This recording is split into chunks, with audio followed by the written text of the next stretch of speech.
will be there. It is recording and I'm going to share the slides and we'll get started.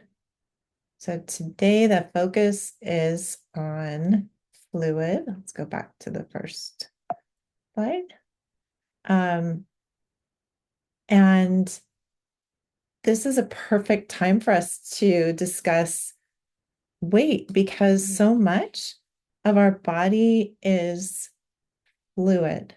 Let's take a look at this chart, which shows how much percent of our body weight is water. What is that? 62%. And then we have 16% is fat, approximately. This is probably for a male. Approximately 16% is protein, and then the rest minerals and other substances, carbohydrates. And so we can evaluate these different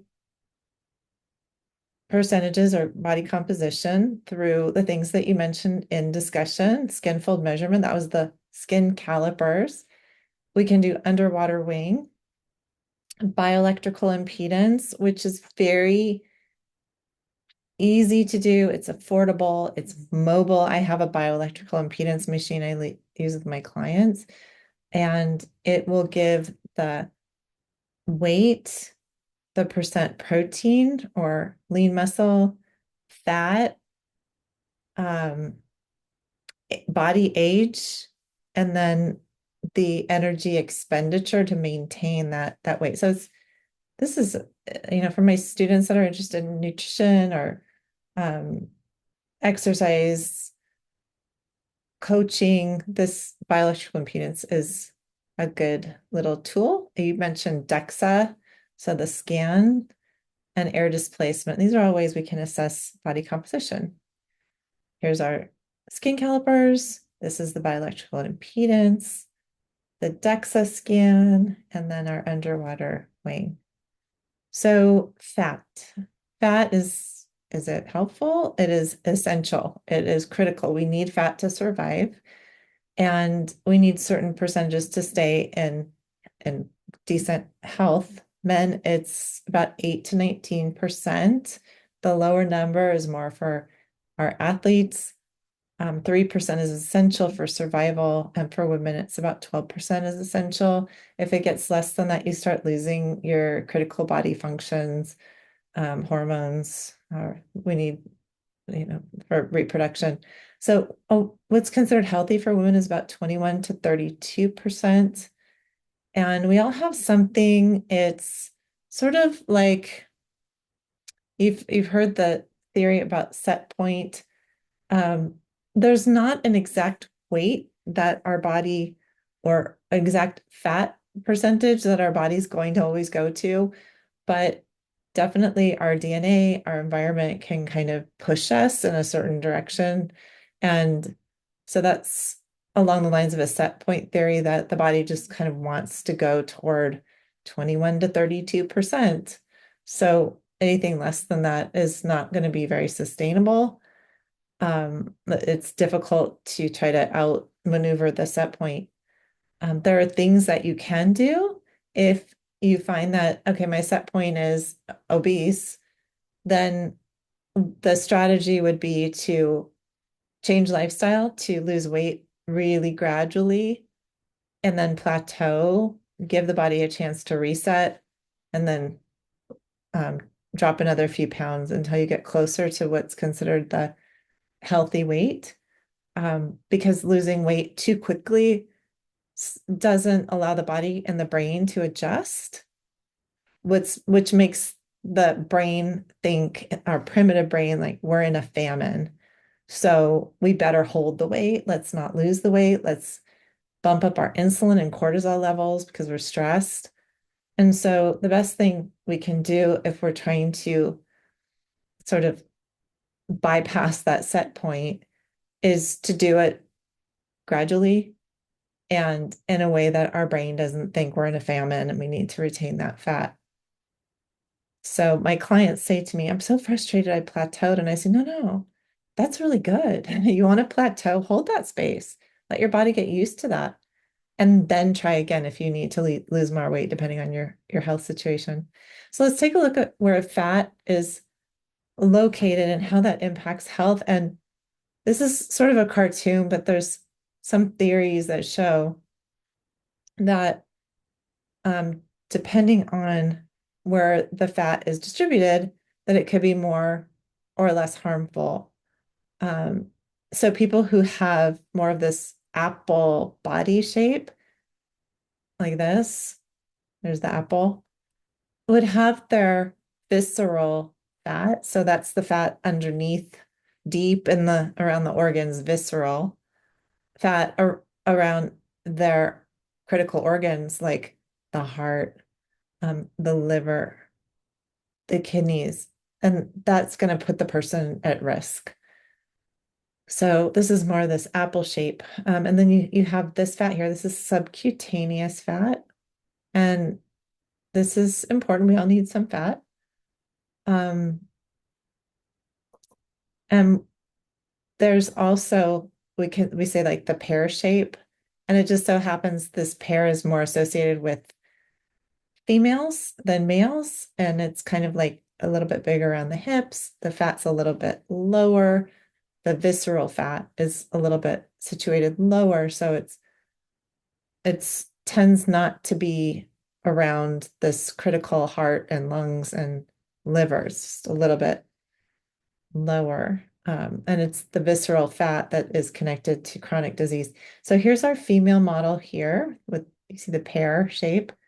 And then this is also a female model. So I guess it could go either way, with men and women both sharing the apple or pear shape. But here's the apple for this female model here.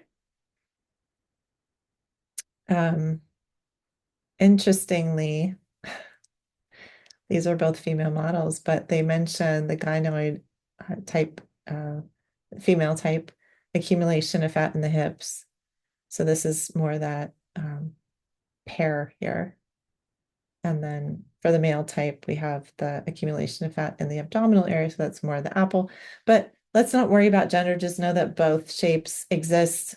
And depending on the shape, that can have an impact on the internal organs. So I think this is a good example of just like integrating how race and ethnicity can also impact body composition. So this is the Pacific Islander body comp, and one reason that they tend to be large relative to other ethnicities is that they have naturally a more muscular build. Compared to people of European ancestry, Pacific Islanders have a lower percent body fat at a given body mass index. And then researchers have proposed that there should be higher BMI cutoff points for overweight and obesity among Pacific Islanders. So I think that was what Laura was referring to as well. Okay, so water is considered a macronutrient. So the other macronutrients are what? Protein, carbohydrate, and fat.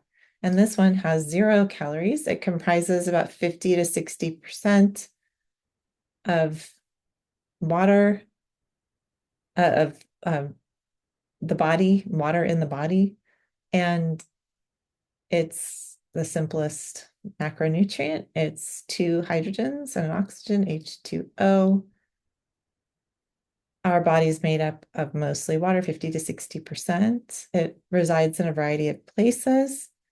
And this list shows the percentage of water by weight in the different parts of the body. So in blood, it has the most amount of water, 90%. Muscle has a lot of water, 75%. Fat has the least amount, as far as the macronutrients in our body, and then bone, 25%, teeth, 10%. So when we look at something like blood has 90% water, and consider a woman that's going through pregnancy, her blood volume is going to go up, her fluid volume is going to go up. And the same thing can happen with people that have certain chronic diseases. Their kidneys might not be functioning. They get third spacing of fluids. And so checking those electrolytes for my nursing students becomes really important, like sodium, for example. This is just a visual of the gender differences in body composition with you have the adult male, adult female, with the male having more fluid, which makes sense because they tend to have more muscle, more protein. So I'm just looking at these numbers here. And then for the female, there tends to be more lipid or fat. And then protein, carbohydrate, vitamins, minerals is pretty similar. But the fat composition tends to be different. So the distribution of water inside of our cells, within the cells, is about 2/3 of the water, and then extracellular, so between the cells or interstitial, is about 1/3 of the water. We have also fluid intravascular, so in our blood, in our lymph, our eyes, our joints, and our GI tract. So here's the 60% and a visual of how it's broken down. I'm not going to get into this too much. Just to sort of do a quick refresher of your biology classes from earlier. Fluid moves in different ways throughout the body through osmosis, the passage of a solvent from through a semi-permeable membrane to achieve equal concentration on both sides. So from higher to lower concentration. And then we have solvents, that's substances that dissolve others, mostly water for humans because our body is made up of water, and then our solutes. Its substances are dissolved in a solvent, mostly ions in humans are sodium, potassium, chlorine, phosphorus, calcium, and magnesium. That's what we're seeing in our fluid. So during osmosis, these are red blood cells. We can have the cells exposed to different environments. This is a hypertonic environment where the cells can become actually a little bit dehydrated. The nutrients, electrolytes that are outside of the cell are pulling the fluid towards them. So that can lead to things like hypernatremia, so high sodium levels. And then let's look at the opposite, where the fluid is going into the cells, and we can get like a hypotonic situation where possibly too much fluid is going into the cells and the person becomes really bloated, and then the electrolytes such as sodium become too low. So we have something called like hyponatremia, low sodium, and that can actually be dangerous. So we're, if you're a nursing student, you're probably going to be monitoring this through the blood. Sodium and potassium are major electrolytes that you should keep in mind, commit to memory. With the sodium is the major electrolyte in fluid outside of the cells, and then potassium is the major electrolyte in fluid inside of the cells, and that can impact what?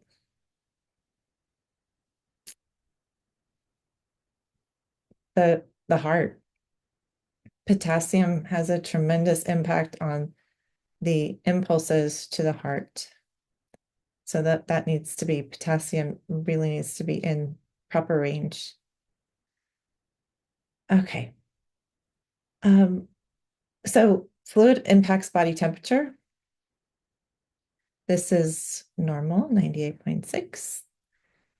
And when we get overheated, the blood vessels in the skin expand. We lose heat, which is good, but we also lose a lot of fluid with that too. So we want that up to a certain point, and then it can reverse where it's the body is being cooled down and then becomes dehydrated. It can't keep up, and reversing meaning it can actually, when you're dehydrated, you end up with a fever. So this is why if somebody's not feeling well, it's that much more important to stay hydrated, because if they have a fever, they have the flu, it's the dehydration that can actually facilitate the fever even worse. So staying hydrated is critical. Okay.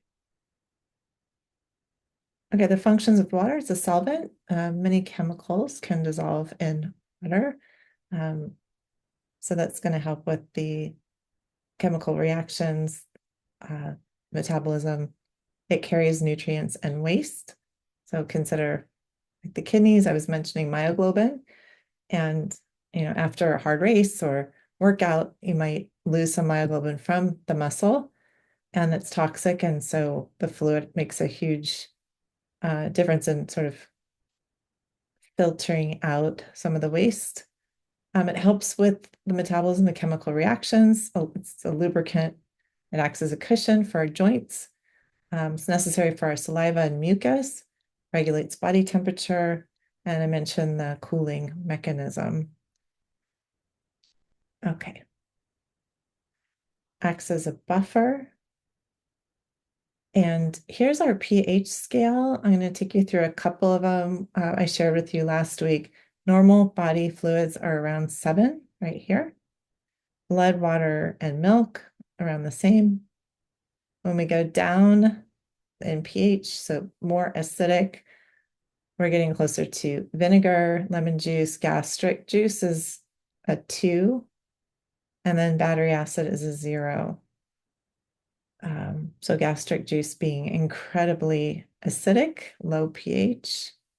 And then going back up 9, we have baking soda, and that's more alkaline, household ammonia and lye. We would not want to consume that. Best to stay around the blood, water, and milk area from 7. So how do we balance our fluid intake? And most of it is from what we consume. Water loss happens from the skin, the lungs, also through exhaling, our urine, our feces, sweating, and that can be repleted through our food and through our drink. So the biggest route for water loss, it would be sweat, urine, and feces. And then we call it insensible loss. It's the exhalation through the lungs and through the skin. That's not, when you're not sweating, it just kind of naturally dissipates. Okay, what are electrolytes? Electrolytes are salts that dissolve in water and dissociate into charged particles. So that's going to help the fluid get to where it needs to go. Also, the minerals sodium, potassium, and chloride are part of our electrolytes. And if you want to homemade electrolyte solution, you could put it together with something like a half a cup of apple juice, which has the potassium in it, mixed with half a cup of water, so you get a little bit more fluid, a pinch of sodium, and that will cover most of the critical electrolytes. So you have the potassium, sodium, chloride, and then a little bit of glucose actually, which helps bring the electrolytes into the cells. electrolytes are absolutely crucial, and imbalances through diarrhea or through sweat can cause, I mentioned fever, cramping. It's not safe. So how do we know when we should drink? We have thirst, and that's our natural urge to drink fluids. It often lags behind water loss. So what does that mean? You're out walking, running, you're at the beach, you're playing football, and it's not, you don't, you might not take a drink until you feel thirsty. And at that point, the body is already starting to get dehydrated. So you want to stay ahead of that and not just wait for that urge to drink. Particularly older adults, if you work with older adults, they may not have that urge to drink as much. Sometimes it's social cues. So, for example, my stepmom during the pandemic when there were lockdowns, she wasn't going out to the like the restaurant sitting area where all her friends were for 3 meals a day, where they would serve water. She was just in her apartment and she didn't even remember to drink. She didn't have the social cues. So our older adults can sometimes their electrolytes can get off kilter really easily. She actually ended up in the ER because she just forgot to drink. Um, it's also easy to ignore your thirst. You're at work, you're going to school, taking care of your family. And so we want to do whatever we can to have our fluids handy, whether it's a water bottle or a piece of fruit like an apple, an orange, something along those lines. Um, and so what happens is if we're not drinking enough, the body's going to try to conserve water.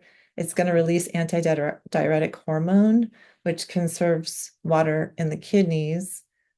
So there's some steps that our bodies naturally take, but we don't want to get to that point. So the fluid can also be reabsorbed through the colon. But when that happens, usually the person will end up being constipated and backed up because the colon does require fluid in order for the gut to work properly. So aldosterone conserves sodium, and so therefore sodium and water go together. So normally, if our water level falls by 1 to 2%, we're going to have that thirst mechanism kick in. But as I mentioned, that's not always reliable for older adults and for athletes. The thirst response is too low when water is lost rapidly. And so one recommendation is before training sessions to get on a scale and weigh oneself for the purpose of weighing water loss, not for actual body weight, but doing a pre and a post weighing can kind of give us a sense of how much water's being lost and then drinking plenty to compensate. So it would be about 2 cups of water per pound lost. Stepping on a scale before and then after, if the athlete lost 2 pounds, making sure that they get those 4 extra cups. Okay.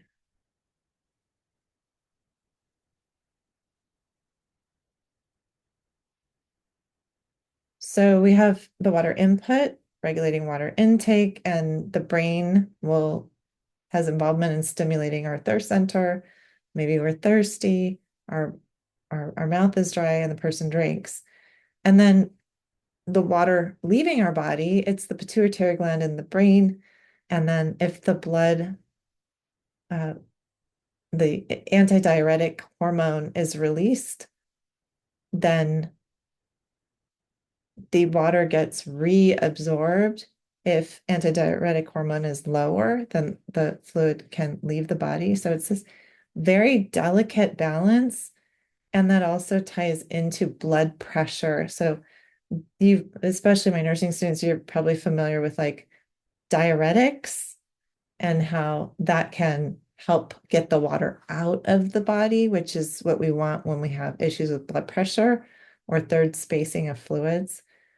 So that the diuretics tied directly into this part right here, the antidiuretic hormone, allowing the kidneys to release or reabsorb the water.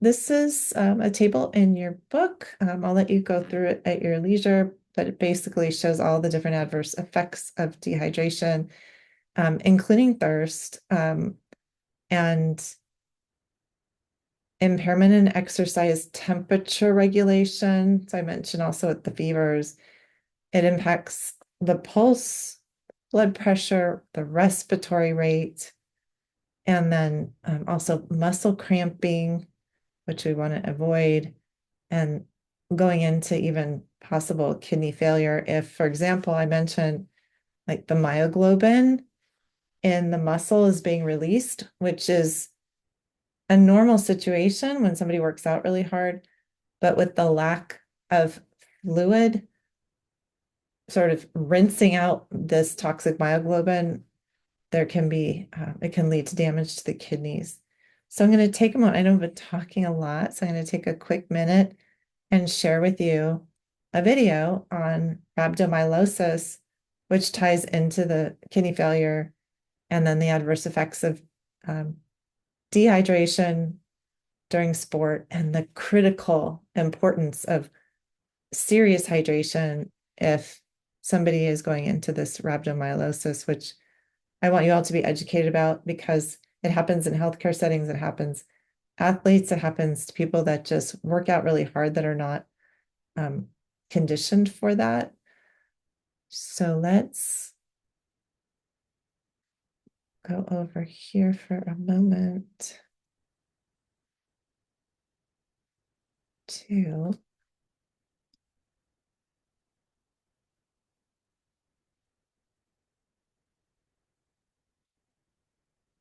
my video. Okay. Earlier this year, 13 football players from Iowa were hospitalized with rhabdomyolysis. It's a condition that can happen for several reasons, including if you exercise too hard, especially in the heat. Severe cases can lead to kidney failure. The man you're about to meet knows the dangers of rhabdomyolysis firsthand. It happened to him after an intense workout. I was doing a workout. Push-ups, sit-ups, lifting weights. Jerry Holacek pushed himself hard, too many reps, when he started a new workout program. My arms were really sore. Triceps were really tight. I couldn't even bend them this far. Then his muscles started to swell and his urine was dark. Essentially, the muscle broke down. Rhabdomyolysis means that you develop an insult to the muscles. And when that happens, if it's severe enough, it can lead to kidney failure. Dr. John Graves says this is what happens to your body. Injured muscles break down and release a protein called myoglobin into the bloodstream. This protein can damage the kidneys and it can also block the conduits that produce urine. Plus, damaged muscles swell and become a reservoir for fluid, causing dehydration and further insult to the kidneys. It's extremely dangerous because the rhabdomyolysis insult often is unrecoverable. So that the first thing you'll notice is the severe pain in your muscles. And the next thing you'll notice is very dark or Coca-Cola colored urine. Once you recognize that, immediately proceed to your doctor. The most important thing your doctor will do then is try and counteract the dehydration and maintain a high level of urine flow, trying to flush the poisons, the heme protein out through the kidneys. I actually was admitted into the hospital and spent the weekend in the hospital because they were afraid of kidney failure.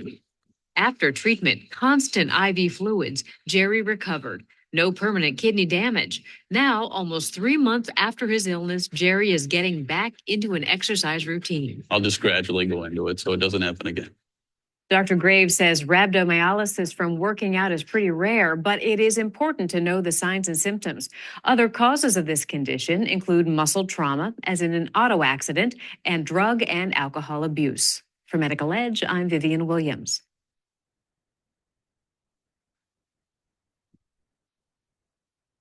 Capitalism was never designed to help you thrive. Okay, and then I'm going to take a second just to share with you. This is where I felt like I was on my way to rhabdomyolysis, but it was nothing compared to the case that you just watched, and a lot of hydration and rest is ultimately what helped me to heal quickly. So this is the run that I just did on Sunday. A sea of runners riding the Las Vegas wave over the weekend with the return of the Rock and Roll Running Series. We're supporting our friends in the 10K and the half marathon. We just came here for a 30th birthday celebration and we decided to do some running along the way to make it a bit more exciting. From an excited group representing Dublin, Ireland, to a Las Vegas woman cheering on the one she loves. I'm here supporting my boyfriend Alvin in the half marathon. He didn't really have a true preparation, so. Okay, so that's a little bit of that's your commercial break. Let's go back to our lecture on fluid. Any questions, thoughts? Let me check the chat. Okay, very quiet. All right, let's go back to. How was your run? Oh, thank you. It was so fun. Every like quarter mile or so, there was a DJ and music and just the vibe. Everybody was super excited. And that's why I ended up like, I'm fine now, but injuring myself a little bit because it was such a fun vibe and everybody wanted to like really push themselves. It was great. So thank you for asking, but definitely like, as I mentioned earlier, I'm a registered dietitian, right? I'm a professor of nutrition. You would think I would have been fully prepared.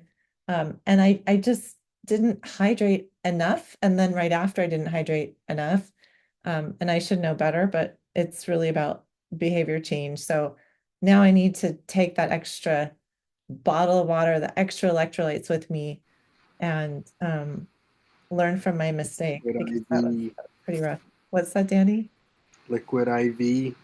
Yeah, like, you know, and some of those, and we'll talk about them more, but some of them I'm not thrilled with because they have, instead of just glucose, which is what you need for a race, they include non-nutritive sweeteners. And then a friend of mine, as a gift, gave me Liquid IV, like from Costco, like, here you go, here's a giant pack of it. And it was like super high energy version, which, you know, again, registered dietitian here, you'd think I would know what it meant. It took me a while to realize it had a lot of caffeine. And I'm sensitive to caffeine, right? So what does energy mean? Like you have to read so carefully. And that's what I want all of my students to be able to do is like think critically when they pick up a supplement because it's so it's confusing to me. And I've done this my whole life. So thank you for asking. I hope everyone can see the slide. Safe drinking water in the Pacific. And I'm just going to summarize this slide that there are places in the world still where the water is not 100% safe. And so the primary cause of death for children under 5 is still, sorry, I don't know why I keep doing that. Forgive me. Okay. So the primary cause of death for children under 5 is diarrhea and illnesses caused by unsafe drinking water, which is just unbelievable. This should not be happening today. We do know that boiling water is an effective way to eliminate microbial contamination. And you may be, my public health students probably familiar with the story of Sir John Snow. And he was one of the first like official epidemiologists. He was in England. Can't remember if it was 1800s, somewhere around there. And he noticed that people that were living close to, so this river where there was, like people were literally just throwing like trash into the river and like drinking out of it. And that wasn't uncommon and it had cholera. And so Sir John Snow said, let's take the handle off the pump because people are dying. And they said, oh, it's miasma, it's spirits, it's other things. They just didn't know. They didn't have like the same knowledge that we have today of microorganisms. Anyway, a lot of people died of cholera before finally Sir John Snow was able to convince the government to take the handle off the pump and it saved lives. But what was interesting is he noticed the people that lived near the river that were doing really well and thriving, and who were they? They were the women that were only basically drinking hot tea. That's all they drank was hot tea. So it was boiled water. And also, there were workers that were drinking bottled beer. So they did fine too. But anybody else got really sick with cholera. So boiling water is an effective way to eliminate microbial contamination, which is still a problem today internationally. Are you drinking enough water? Let's take a minute. I'd like you to calculate your water needs. This is an average is going to depend. How much did you drink? Did you eat processed foods mostly? Did you eat like 3 juicy sumo oranges that have a ton of fluid in them? Watermelon, things that are whole foods that have fluid. So it's really it's not a perfect algorithm, but it'll give you a sense. So are you drinking enough? So it's 1.1 mils of liquids per calorie per day. So if you consume, the average person consumes something like 1,800 to 2,500 calories per day, let's say 2,000. So then it would be 2,000 times 1.1. And maybe one of you could calculate how many mils that is. So 2,000 times 1.1, and then divide that by, 1 second, I'll tell you.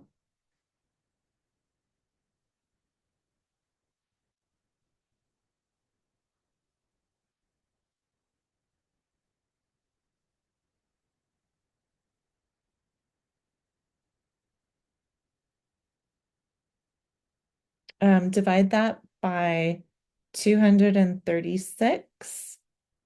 And that's going to give you cups, because in 8 ounces, there's 236 milliliters. So any volunteers, please put it in the chat. The question was, if you're on a 2,000 calorie diet, how many cups of fluid do you need per day? So 2,000 times 1.1 divided by 236.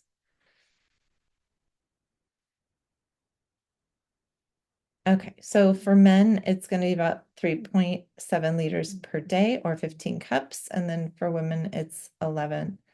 And this is more like the Pacific Island or people that are living in warmer climates.